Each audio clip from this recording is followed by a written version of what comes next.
while you were sleeping at a negation TTH episodes 11 part 1 inch. These two sure do a lot of romancing while they sleep.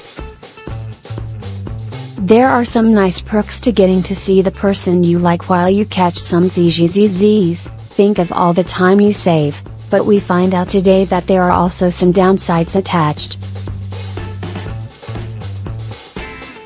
Say goodbye to your private life now, Jae-chan, while you still have one. Episode 11, City of the Blind. As if we needed more reason to think that Chickenapa is shady, he empties out a bank account and throws wads of cash into a duffel bag at the train station. He ignores a call from his little sister, the Cupid barista, who is being asked to call her brother by a team of detectives. They set out to arrest him, and she asks what he did wrong. Yubum comes to work that morning and turns right back around when he finds Chickenapa sitting in his office. He asks his assistant if this is a pro bono case, unhappy with the look of the shabbily dressed man, but is assured that there must be a reason he was assigned the case. Inside, Chickenapa Kang Dae says he asked for a prosecutor turned lawyer and was directed here. Yubum says he'll listen and judge whether the case is worth his time, and Dae quickly opens up the sack of money to show him that he can pay. Yubum points out that he doesn't enter a betting game based on the size of the pot, but on the probability of winning. Dae explains that he caused a car accident that killed his brother, but the cops think he did it on purpose for the insurance payout. Yubum scoffs when Dae admits that he doesn't know what the warrant is for, but just fled first. It's an obvious slip-up, and Yubum says that as his lawyer, he needs to know the truth in order to figure out how to proceed. Did you kill your brother? Dae looks distraught like he might burst into tears and then his expression suddenly turns placid and he says blandly, yes. Even Yubum looks a little shaken at that. Dae then has the gall to say that he wants his lawyer to make sure he's declared innocent in court. Jae-chan has another dream. He and Hongju are watching TV at his house. Are those couple shirts? When her news report comes on, covering Daehee's murder trial. On TV, she says he was sentenced to life imprisonment for killing both of his siblings. Jae-chan complains that she didn't name him as the prosecutor in the case, and she asks cutely if he's upset about it, offering to make him feel better. He pulls her close and leans on her shoulder, saying that he's very, very upset. Cute. In reality though, Jae-chan is snuggling in his little brother's arms, muttering in his sleep as someone asks what's so unfair.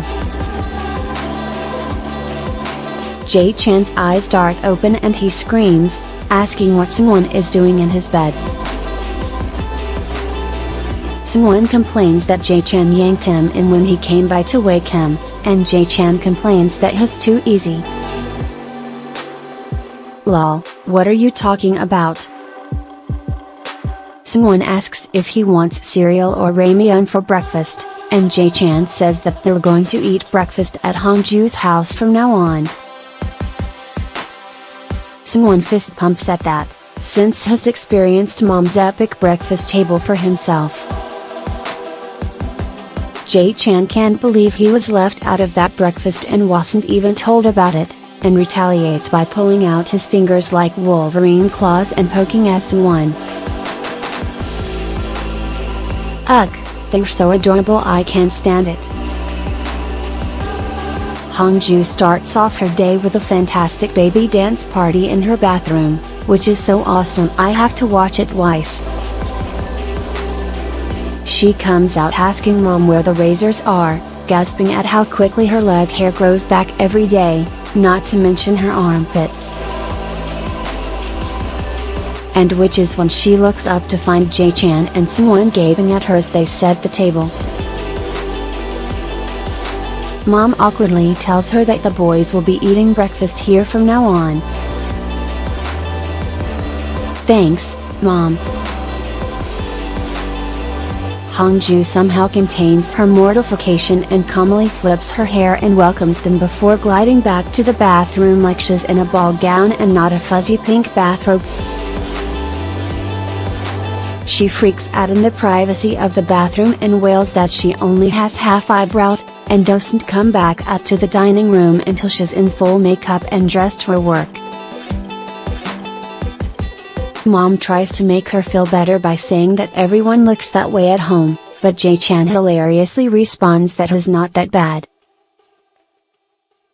Someone calls him a liar and says he doesn't resemble a human at home, earning him a sharp kick in the foot beneath the table.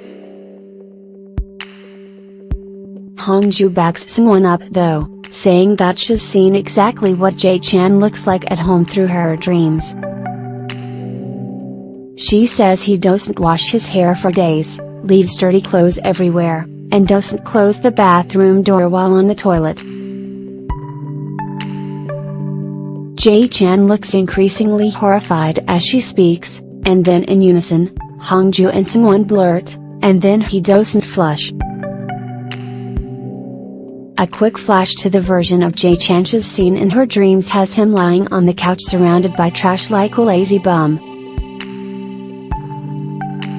Someone pelts him for not cleaning up after himself, but that just turns him a wrestling match.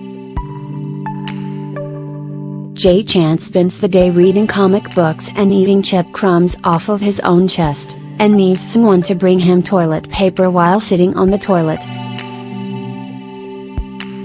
Hongju scoffs at Jae-chan acting all polished in front of them when she's seen it all, and Jae-chan slams his chopsticks down and shouts, "I admit it.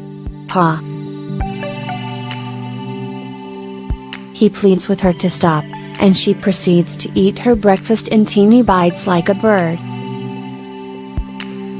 Jae-chan is still pissy about it at the bus stop, and Hongju tells him to just be himself, warning that trying to act differently will just get him teased by his brother. She lights up when Jae-chan lets his bus pass by and says that he's dropping her off at work first. She can believe he meant what he said yesterday, but he says again, "I meant it."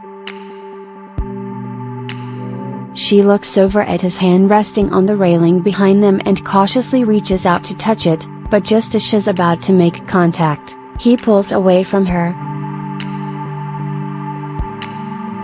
"Ack, don't do that to a girl."